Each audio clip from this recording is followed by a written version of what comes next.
Hello everyone, welcome to the class. आज की class में हम मास मूवमेंट को स्टडी करेंगे। वेदरिंग वो प्रोसेस है जिससे डिब्रीज क्रिएट होती है, यानी अवसाद या चूर्ण बनता है। अक्षय से क्या होता है, जो रॉक्स हैं वो क्या होती हैं, वो स्कैटर्ड वो टूटती हैं, यानी डिसइंटीग्रेट होती हैं और डिकम्पोज होती हैं। और ये जो डिसइंटीग्रेट मटेरियल होता है यानी अपक्षयित पदार्थ होता है, उस पदार्थ में क्या होता है, मूवमेंट होता है। और इसी मूवमेंट को हम कहते हैं द्रव्यमान संचलन यानी मास मूवमेंट। इट मींस अगर इसको एक इक्वेशन के फॉर्म में हम देखें, अगर इसे हम एक इक्वेशन के फॉर्म में देखें तो वेदरिंग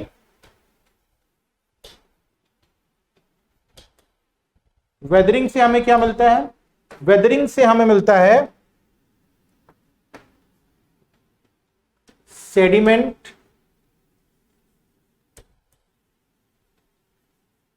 सेडिमेंट मिलेगा, या और जिसे हम कहते हैं मास। और ये मास कैसा मिलेगा, ये डिसइंटीग्रेटेड मास मिलेगा, मतलब चूर्ण युक्त मास मिलेगा, ठीक, टूटा हुआ।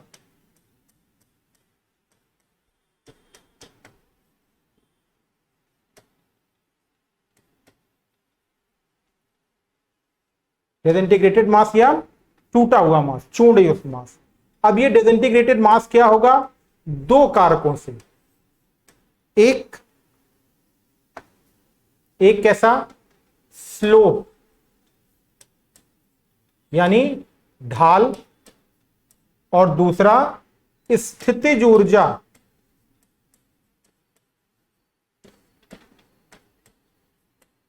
इन दोनों के सहारे, यानी कोई भी मास जो कि वेदरिंग से क्या मिला है हमें, और वो वेदरिंग से मिला हुआ मास दो चीजों के सहारे, एक स्लोप और दूसरा स्थितिज ऊर्जा के कारण क्या होता है, स्थितिज ऊर्जा के कारण उसमें मूवमेंट होता है, यानी क्या होगी, उसमें गति होगी।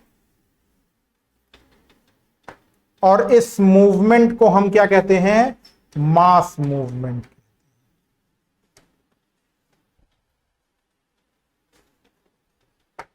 तो मास मूवमेंट क्या है, वेदरिंग से मिले हुए जो सेडिमेंट होती हैं जिन्हें हम मास कहते हैं, वो कैसे होते हैं, वो डिसइंटीग्रेटेड मास होता है या डीकंपोज्ड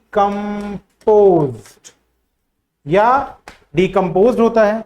और वो किसके सहारे, एक प्लेस से दूसरे प्लेस पर उसमें जो मूवमेंट होता है, इसमें क्या होगा, इसमें मूवमेंट होगा ना। तो मूवमेंट क्यों होता है, क्योंकि स्लोप है, ढाल है जिससे गति है, और उसकी स्थितिज ऊर्जा की वजह से ही क्या होता है, उसमें मूवमेंट होता है।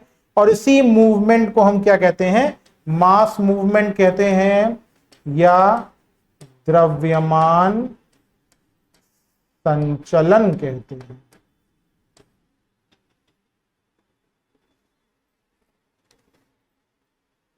ठीक। अब स्लोप के सहारे क्या लगता है, स्लोप के सहारे लगता है ग्रेविटेशनल फोर्स। क्या लगता है, ग्रेविटेशनल फोर्स यानी गुरुत्वाकर्षण का बल। अगर ढाल है तो जितना ही ढाल स्टीप होगा, तीव्र होगा, उतना ही गुरुत्वाकर्षण का बल क्या होगा, ज्यादा लगेगा। और जो मूवमेंट है वो ज्यादा होगा या ज्यादा तीव्र होगा। ठीक।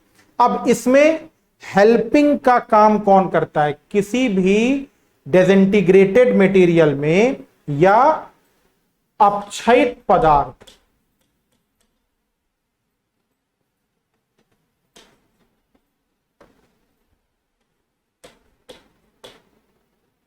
अपक्षयित पदार्थ जो है वो कैसे मूव करेगा और उसके मूवमेंट में हेल्प कौन करता है, अपक्षयित पदार्थ के संचलन में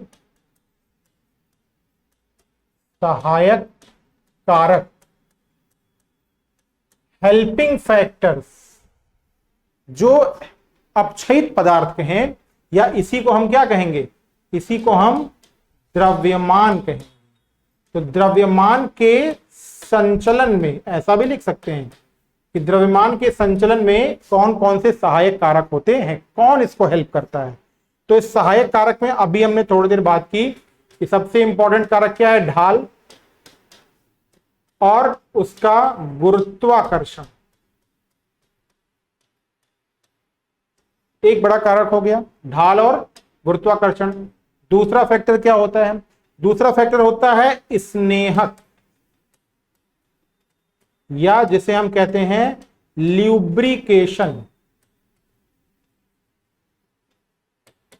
क्या कहते हैं, ल्यूब्रिकेशन। कैसे स्नेहक मिलेगा, जब किसी भी अपक्षयित भाग में या ऐसा टूटा हुआ भाग है, इसमें ये क्या है, ये वेदर्ड पार्ट है, इतना पार्ट वेदर्ड हो गया है, अपक्षयित हो गया है, तो होगा क्या, तो ये होगा कि जब कभी इसको बारिश का पानी बूंदों का मिलेगा तो क्या होगा, वो बारिश या बूंदों का पानी इसके नीचे चला जाएगा और टूटी हुई चट्टानों को खिसकने में क्या करेगा, स्नेहक का काम करेगा, यानी ल्यूब्रिकेशन का काम करेगा। तो स्नेहक का काम कौन कर रहा है, स्नेहक या ल्यूब्रिकेशन का काम कर रहा है वाटर, यानी जल।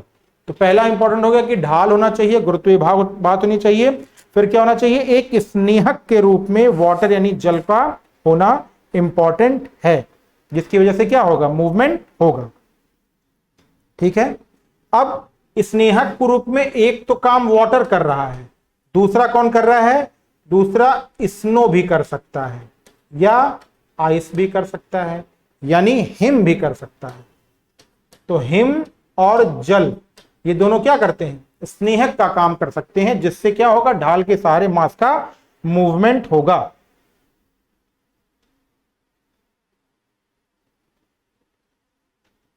ठीक, अब देखिए, गुरुत्वीय बल या ढाल के सहारे स्नेहक की कोशिश, प्रयास या के कारण अपक्षयित मलबा, ये दोनों क्या हैं, ये दोनों कारक हैं। इन दोनों कारक के कारण,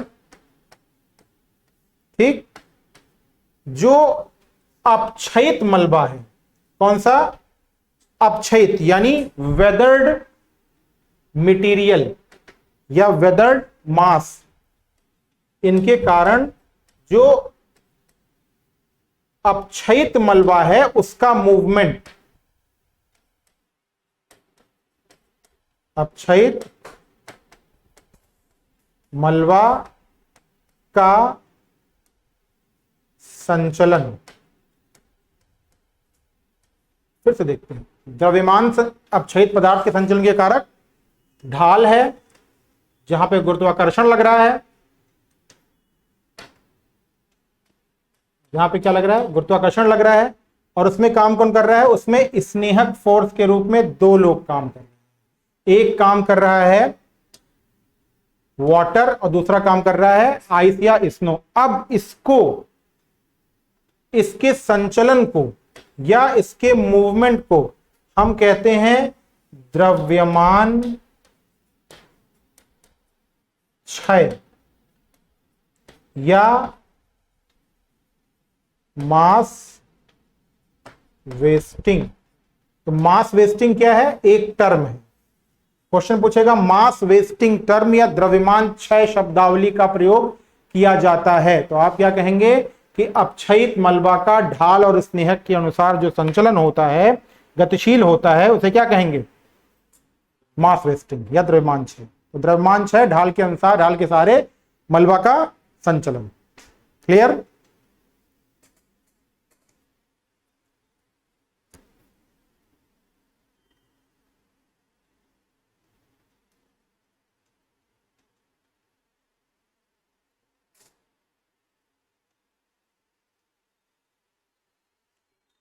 अब इसमें एक टर्म आता है और,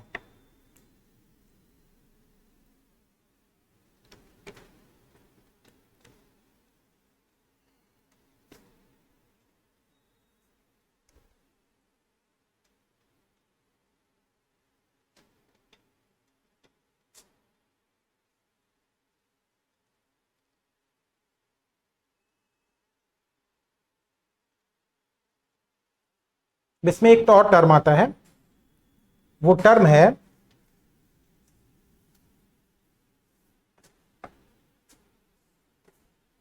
है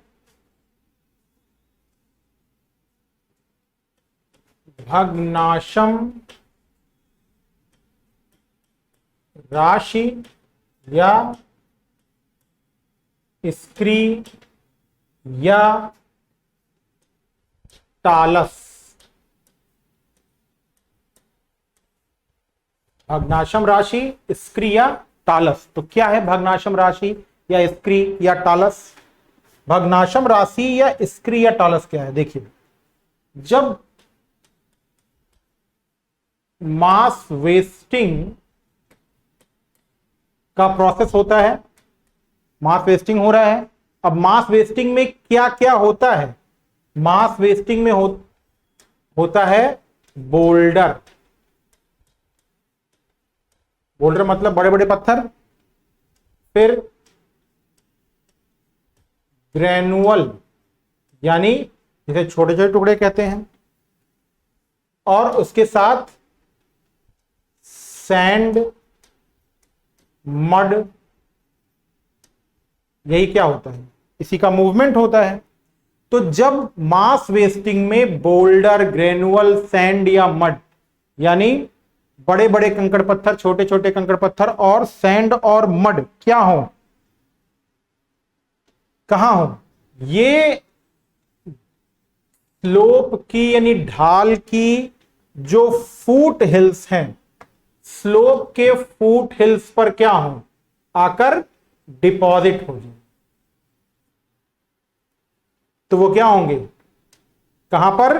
ढाल के पैर पर या पदस्थली पर।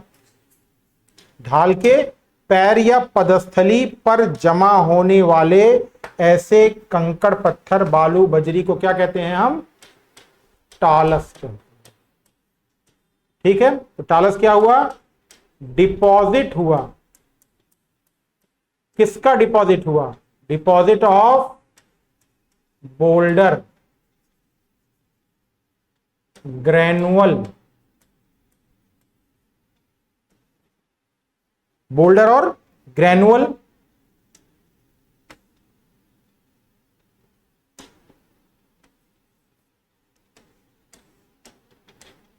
Boulder, granule and sand, mud. और ये डिपोजिशन हुआ कहां? एट, कहां हो रहा है ये deposition? At the foot of the slope. ठीक, एट द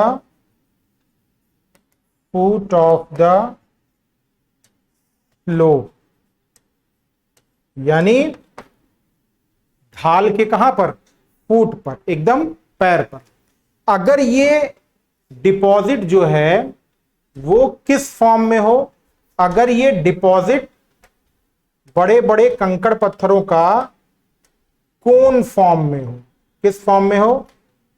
कोन फॉर्म में हो,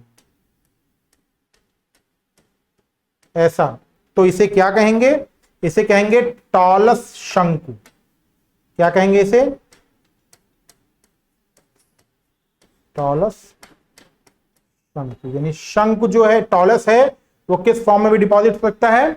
शंकु के फॉर्म में डिपॉजिट हो सकता है। ठीक वैसे ही जैसे वाटर डिपोजिशन या नदियों के निक्षेपण से क्या बनता है? अलुवियल कोन बनता है।